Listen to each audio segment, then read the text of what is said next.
কি মনে হয় যে নির্বাচনটা কি আসলে আগামী ফেব্রুয়ারিতে হবে? বাংলাদেশের অনেক রাজনৈতিক বিশ্লেষক বা রাজনৈতিক দলগুলো মনে মনে একটু সন্দেহ যে আগামী ফেব্রুয়ারিতে যেই জাতীয় নির্বাচন হওয়ার কথা, এই নির্বাচনটা কি আদৌ ফেব্রুয়ারিতে হবে? নির্বাচনের আগে কি এমন করে নতুন কোনো কাহিনী তৈরি হতে পারে যেখান থেকে নির্বাচন পিছিয়ে যেতে পারে? পরিস্থিতি দেখে কিন্তু এখন এমনই মনে হচ্ছে গতকালকে নির্বাচনে যাবে কিনা এটা এখন চিন্তা ভাবনা করছে এনসিপি। এমন বক্তব্য যখন আসিফ মাহমুদ দিয়েছে, এনসিপির অ্যালাইন কার সাথে? জামাত ইসলামের সাথে। জামাত ইসলাম তো নির্বাচনে যাবে, তাহলে এনসিপির যাওয়া না যাওয়া কি কোনো বক্তব্য? কেউ কেউ বলছেন এই এনসিপি তো বরাবরই জামাতের বি টিম, সেই প্রথম থেকে জুলাই আন্দোলনের মাস্টার মাইন্ড। এগুলো অন্যদের উপর ক্রেডিট যাইতে পারে, বাট মেইন খেলোয়াড়টা ছিল জামাত। তো সেখান থেকে এই দলটা বা এনসিপি যতগুলা আন্দোলন ডক্টর ইউনূস থেকে টেকনিক্যালি আদায় করছে, ফোর্স করার কাজ লাগছে, জামাত পিঠে হাত রাখা লাগছে। সেই জন্য জামাতের একজন আমির বলছিল, বাপের থেকে বড় হইয়া না জন্ম হইয়াই, কারণ তোমরা তো জন্ম দিছি আমি, মানে জামাত জন্ম দিছে, এটা তো বাস্তবতা। এখন এনসিপি যখন এই ধরনের বক্তব্য দেয়, অনেকের মনে প্রশ্ন হয় যে নির্বাচন নিয়ে কি আবারও কোনো পরিকল্পনা প্ল্যান আছে পেছনে, নাকি এনসিপি স্বতন্ত্রভাবেই এমন বক্তব্য দিচ্ছে মাঠটাকে একটু গরম করার জন্য? কারণ এরা মাঝে মাঝে বলে, এই আসিফ যখন সরকারে ছিল বলছিল সেনাপ্রধান নাকি বলছে বুকে পাথর চাপা দিয়া ডক্টর ইউনূসকে মাইনা নিলাম, পুরো মাঠটা গরম করে ফেলছিল, খেয়াল আছে তো? এমন এমন বক্তব্য এমন এমন সময় দেয়। এখন তার এই বক্তব্যে জনগণের মধ্যে একটা প্রতিক্রিয়া হচ্ছে, বা যে ভয়টা ছিল সেটা সামনে চলে আসছে যে এরা তো সরকারের সাথে কানেক্টেড। এরা সরকার থেকে নামছে মানে সরকারের সাথে কানেক্টেড তা না, এরা সরকারের সাথেই কানেক্টেড। তার মানে কি কোনো প্ল্যান চলতেছে? আসুন দেখি কেন হঠাৎ করে সেই কথা বলল। তার বক্তব্য হচ্ছে বিএনপির প্রতি পক্ষপাত করছে নির্বাচন কমিশন। এখন কি পক্ষপাত করছে? তার বক্তব্য যে এই নির্বাচনে আমরা অংশ নেব কিনা এখন সেটি বিবেচনা করার সময় এসে গেছে। নির্বাচন কমিশনের বিরুদ্ধে পক্ষপাতের অভিযোগ এনে আসিফের বক্তব্য, একটি সুষ্ঠু নির্বাচন করার জন্য রাজনৈতিক দল বা জনগণের যে কনফিডেন্স অর্জনের কথা ছিল নির্বাচন কমিশনের, তা হারিয়েছে তারা। যদি এভাবে নির্বাচনের কার্যক্রম সামনের দিকে যেতে থাকে তো নির্বাচন আসি তো ভাই মাসখানেকার। তাহলে তার বক্তব্য, তাহলে আমরা শঙ্কা প্রকাশ করছি যে বাংলাদেশে একটি সুষ্ঠু নির্বাচন বাস্তবায়ন করতে পারবে না বর্তমান ইলেকশন কমিশন। দ্বৈত নাগরিকত্ব, ঋণ খেলাপি বা ঋণ খেলাপির গ্যারান্টারদের অনেককে ছাড় দেওয়া হচ্ছে বলেও তিনি খবর পেয়েছেন। ইসির বিরুদ্ধে তার আরো অভিযোগ হচ্ছে যে আজ নির্বাচন কমিশনে আপিল শুনানি শেষে একটি দলের সঙ্গে 1.5 ঘন্টা বৈঠক করে তারপর রায় ঘোষণা করেছে নির্বাচন কমিশন, অর্থাৎ বিএনপির সাথে বৈঠক করে এই রায় ঘোষণা করেছে ইসি, এমনটাই তার অভিযোগ, যা গণতন্ত্র এবং নির্বাচনের অশনির সংকেত। তো কি করবে? তার বক্তব্য যদি এমনই হয়, এই নির্বাচন কমিশনকে ঢেলে সাজাইতে হইতে পারে, সময় নিয়ে পেছনে নিয়ে নির্বাচন পরবর্তী সময় হইতে পারে, বাট এরকম অগোছালো অথবা পক্ষপাত দুষ্ট একটা নির্বাচন তারা চায় না। এখন নির্বাচন যদি না হয় লাভ কাদের? আসিফদেরই কিন্তু 400 কোটির অভিযোগ আছে, নাহিদের বিরুদ্ধে কোটি কোটির অভিযোগ আছে, এই উপদেষ্টাদের বিরুদ্ধে কত কিছু যে আসতেছে। ডক্টর ইউনূস সাহেব তিনিও তো ফায়দাই নিচ্ছেন।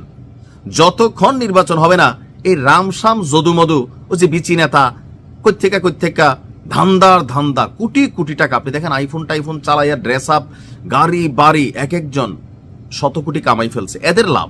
কারণ রাজনৈতিক সরকার আসলে এই ধান্দাবাজদের ধান্দা বন্ধ হয়ে যাবে।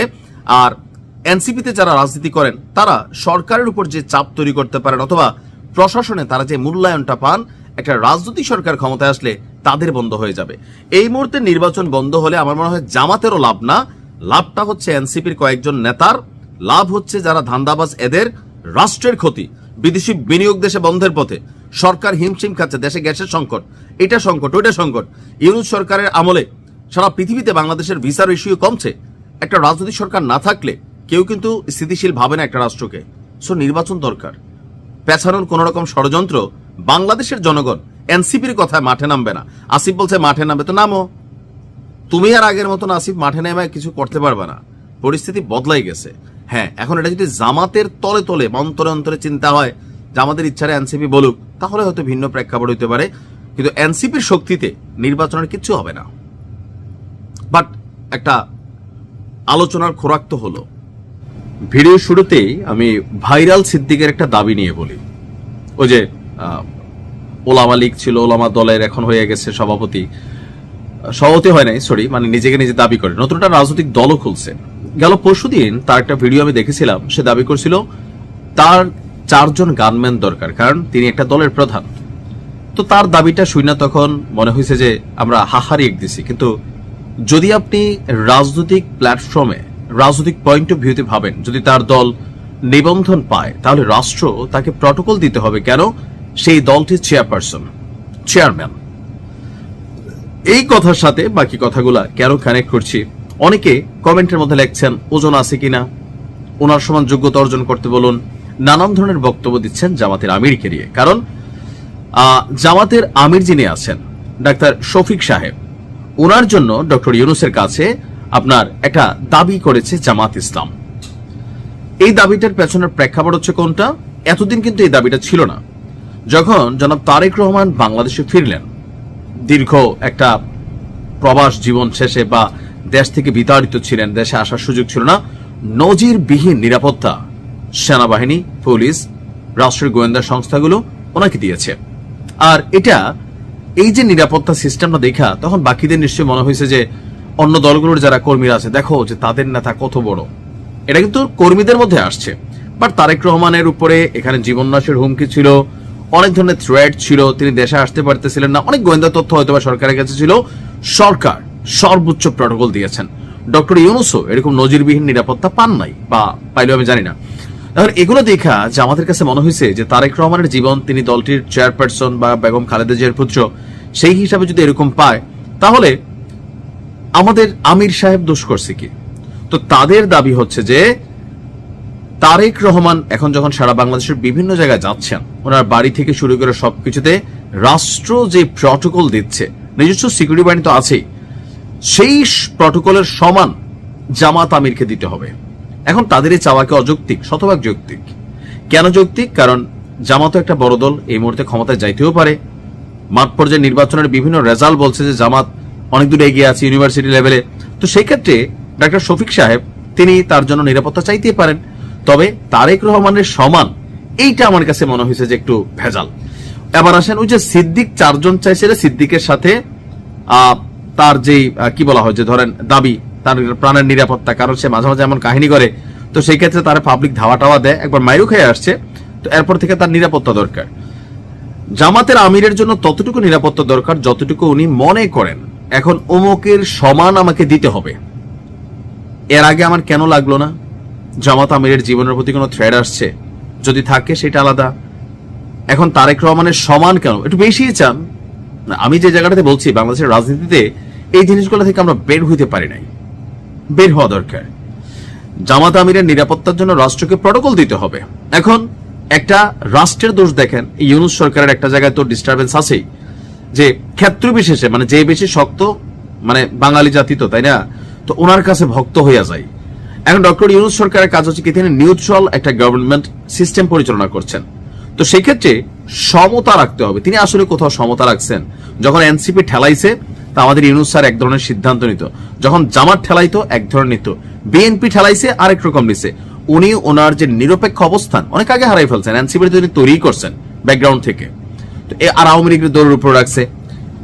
রাষ্ট্রপ্রধান যিনি হবেন তার কাজ হচ্ছে সমতা বিধান করা, অর্থাৎ একটা ক্রাইটেরিয়া থাকবে।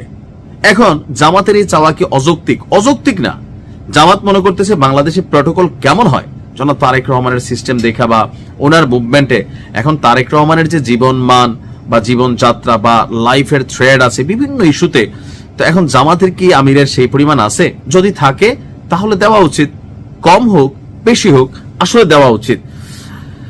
তো জামাতের যারা টিম আছে গতকালকে ডক্টর মোহাম্মদ ইউনূসের সাথে একটা বৈঠক করেছে। সেই বৈঠকে তারা বলছে যে আপনার একটি দলের প্রধানকে অতিরিক্ত প্রটোকল বা নিরাপত্তা দিয়ে সরকার পক্ষপাতমূলক আচরণ করছে।